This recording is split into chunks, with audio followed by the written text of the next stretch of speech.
Hey there, this is Brandon Moriarty, and I want you to know that when I am happy, the world is safe.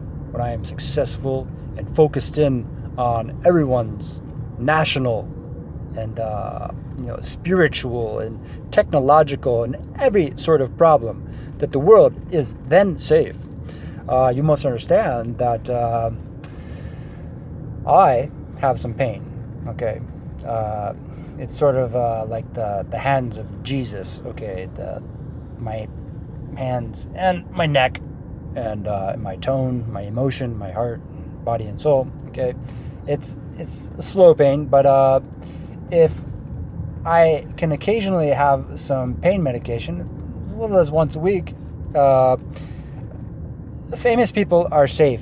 Okay, tell you straight up. Every time one of these famous people, like Anthony Bourdain or Michael Jackson, everyone in between, has died tragically, it's been a time when I have not had any pain medication, and it is extremely difficult to do. I have Kaiser Permanente insurance, and they'll give me aspirin, okay, which is like giving Anthony Bourdain a Happy Meal, okay, because you know how much he loved McDonald's. Without any reservations, the world is not safe. Okay, I'm telling you straight up. If someone like George Washington goes off into Ohio territory, it's the Battle of Jumonville, or the Jumonville Affair, then he has to have full reservations. You want George Washington to be happy. If you want world peace, you must have reservations. You must have complete preparation, orientation, invitation, sensation. This is true. Okay, tone is akin to condition. So, if you are in an unreasonable situation and people are maybe perhaps mocking you, they're using communication mechanisms to make fun of you or to give you false hopes. This could put the environment into danger, very expensive danger. The price to make George Washington happy, to create the conditions, the situation, the invitation, is priceless if you want world peace, if you want the general public to be safe, if you want famous people indeed to be happy, to be responsible, not to be like Michael Jackson hanging out with a bunch of little boys and pretending you're not gay. Okay, that's a problem. Michael Jackson's dead. A lot of those famous artists, Prince, we know the freaky lifestyle, I guess. I grew up near San Francisco. I get along with gay people, but not with politics. Okay, when people are going out of bounds, out of the norm, I feel that the environment is in danger. And I really love medicine as well. I love a lot of things. I like what Jesus did. Carpentry, design, squaring things perfectly, having tone, having responsibility, holding your tongue, and yet getting it right, not being neglectful, not being lost like I am right now. Cannot tell. Completely lost. Trying to find Wi-Fi because I'm an internet junkie, like you too probably are. It's not like in the days of the television where you turn it on and the complete program is there rolling. We just don't have that anymore. It's literally, you cannot. I can't find it. Okay, it used to be local television. You aim the rabbit ears there. And it's the same thing with the radio. I used to love that. The dial, change the station in a heartbeat. Just boom, you surf the whole entire dial and get just the perfect station, or check them all out and manage the volume without doing anything, without looking at it, without talking to it, just purely with one hand. Okay, no looking. Your eyes are free. Your eyes could be closed, or looking at someone or looking at something, studying diagrams, which I think are important. I think people want to communicate, but they are afraid because with communication comes everything. All of our anxieties, all of our temptations, all our foolishness. We could just do what's wrong. We could be stunned, we could be hopeful and yet afraid, just not able to communicate, even though people are in positions of world leadership. They are still afraid to communicate. They're simply thinking maybe George Washington isn't real. Maybe the war is necessary. Maybe school shootings are necessary. This is what is basically happening, okay, in a squeaky sort of panic, okay. This happens, okay.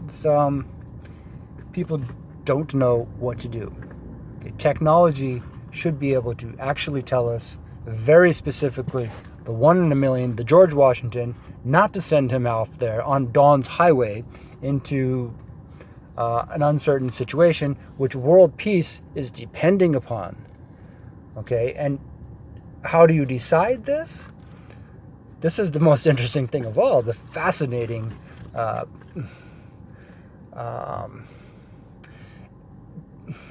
passion of understanding.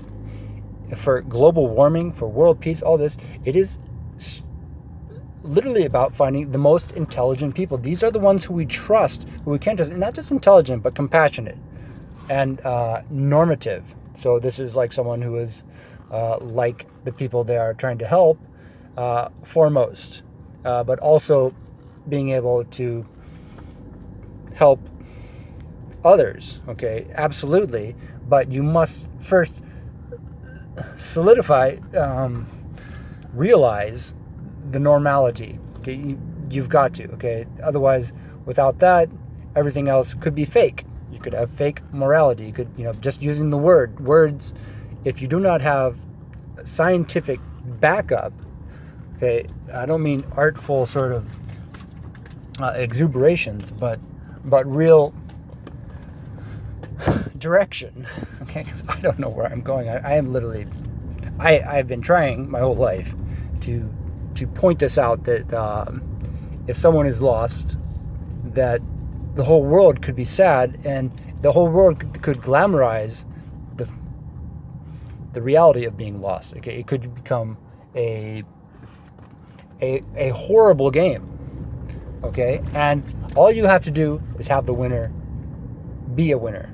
Okay, this is, again, with the most intelligent people. If you have this as your winners, your official winners are all intelligent. They aren't crazy or